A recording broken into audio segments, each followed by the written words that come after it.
No doubt, guys, this is one of those crazy movies that you will scream, cheer, laugh, enjoy in the theaters. Full masala packed entertainment, larger than life, everything that you would have expected from a Rajamouli film.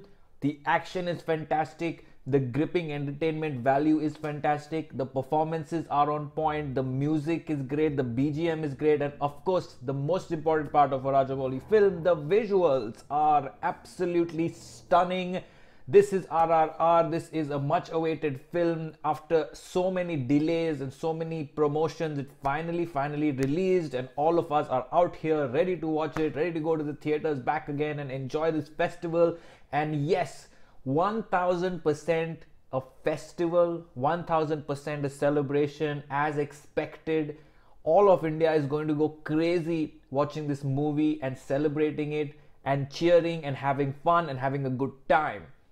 Performances by Ram Charan and NTR are on point. Not a single change is required, not a single sense of improvement. They were being those characters so well, and they had this naturally flowing camaraderie, naturally flowing friendship, naturally flowing sort of dynamic and chemistry. So it felt like, although, you know, NTR has a lot of experience, Ram Charan was still sort of finding his footing, and some of his movies have done really well in the recent past, and he's become one of the best talents we have.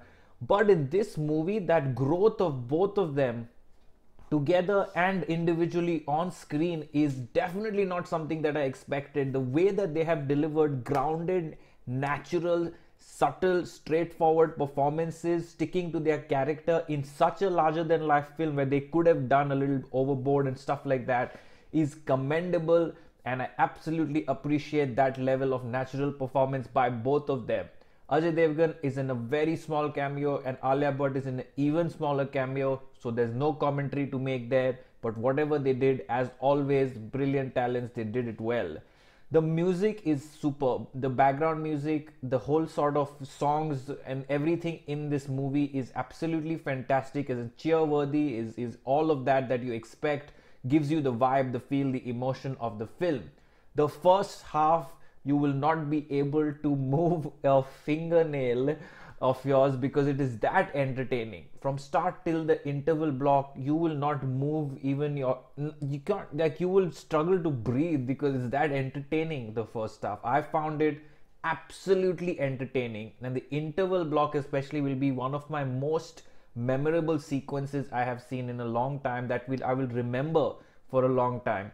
Absolutely unexpected and absolutely fantastic interval block, and just the whole first half is superb. The second half is where you get some time to breathe, settle down, check your phone, whatever you want to do. There's not much going in the second half in terms of the engagement level like the first half. It gives you some time to breathe, chill out, and goes into some sort of backgrounds. There is some sort of drag and leeway for editing in the second half, which they could have sort of trimmed and, you know, written better in terms of screenplay. So second half for me was more straightforward, but then for the action fans, things pick up in the climax. That whole energy of the first half comes back toward the climax, and you end up with a very powerful, energetic, again, action-packed climax that you would have expected with brilliant visuals.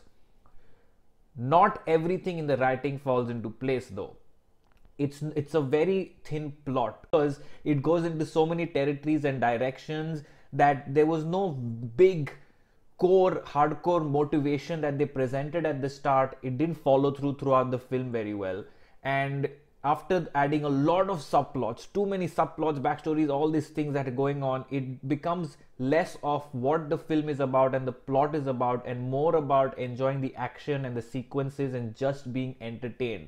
So for me, the second half could have boosted the story, the sort of theme of the movie, the plot. It could have gone a little more, sort of emotional content could have been increased a little more in terms of hitting the right spot on the audience.